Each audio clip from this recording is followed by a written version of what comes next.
కృష్ణా జిల్లా అవనిగడ్డలో బోందాడ ఫౌండేషన్ ఆధ్వర్యంలో వార్షిక స్కాలర్షిప్ పంపిణీ కార్యక్రమం జరిగింది. ఈ కార్యక్రమంలో ఎమ్మెల్యే బుద్ధప్రసాద్ పాల్గొన్నారు. నిర్వాహకులు ప్రముఖ పారిశ్రామికవేత్త బోండార రాఘవేంద్రరావు సహకారంతో రాయల్ సర్వీస్ ట్రస్ట్ అందిస్తున్నటువంటి సేవలను ఎమ్మెల్యే బుద్ధప్రసాద్ అభినందించారు. అయితే ప్రతిభావంతులైనటువంటి విద్యార్థులు ఈ సంస్థ ప్రోత్సాహం సద్వినియోగం చేసుకుని ఉన్నత స్థితికి ఎదగాలని సూచించారు.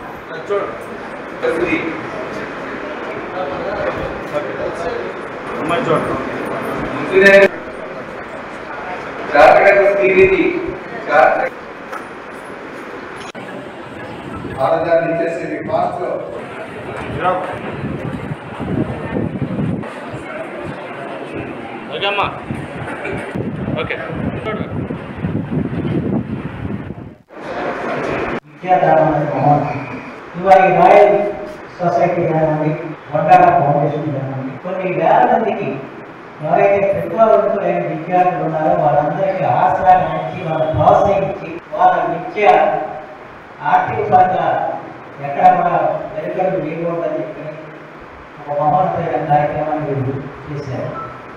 ఇప్పుడే నేను రాంబాబు గారు వాడినప్పుడు 45 మంది డాక్టర్లను చదివించడానికి చెప్పాను. ఇంకా ఆ స్థాయికి ఏంటంటే చదువుకోవడానికి ఆర్థిక సంవత్సరాలు అలాంటి సమయంలో విడుదల గురించి కొంతమందినైనా వాళ్ళని ప్రోత్సహించి వాళ్ళ ఉన్నత శిఖరానికి అధిరోహించడానికి ఈ సంస్థ రెండు కూడా కారణమైనటువంటి వారిని హృదయపూర్వకంగా నేను అభినందన తెలియజేస్తున్నాను. ఇకపోతే విద్యార్థులు చాలా విషయాలు చెప్పారు. మనం ఉపాధ్యాయ దినోత్సవం జరుపుకుంటాం. దేనికి డాక్టర్ సర్వేపల్లి రాధాకృష్ణ గారి స్ఫూర్తిలో ఆయన ఉపాధ్యాయ ప్రపంచంలో ఉపాధ్యాయులకే ఒక ఆదర్శమైన వాడు. ఆంధ్ర విశ్వవిద్యాలయం కూడా చిన్నప్పటి నుంచి ఆయనకి ఒక కోరిక ఉండేది, బాగా పెద్దవాడు అవ్వాలని, కుటుంబాన్ని నిలబెట్టాలని, ఇంటి పేరుకి గౌరవం తేవాలని ఉండేది ఆయన. ఆ కోరికే ఆయన్ని 10th క్లాస్లో మండలం స్థాయిలోనే మొదటి ర్యాంక్ సాధించేలా చేసింది.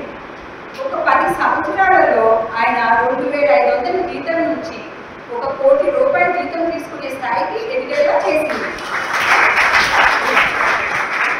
కంపెనీని స్థాపించి వేల మందికి ఉపాధి కల్పించి గౌరవమైన వ్యాపారవేత్తగా నిలిపేలా చేసింది. ఆయన జీవితం నుంచి మనం తీసుకునే మొదటి పాఠం ఇది. కోరిక మనిషిని ముందుకు నడిపించే మొదటి ఇంధనం. This is our first D. Decide అంటే కోరిక.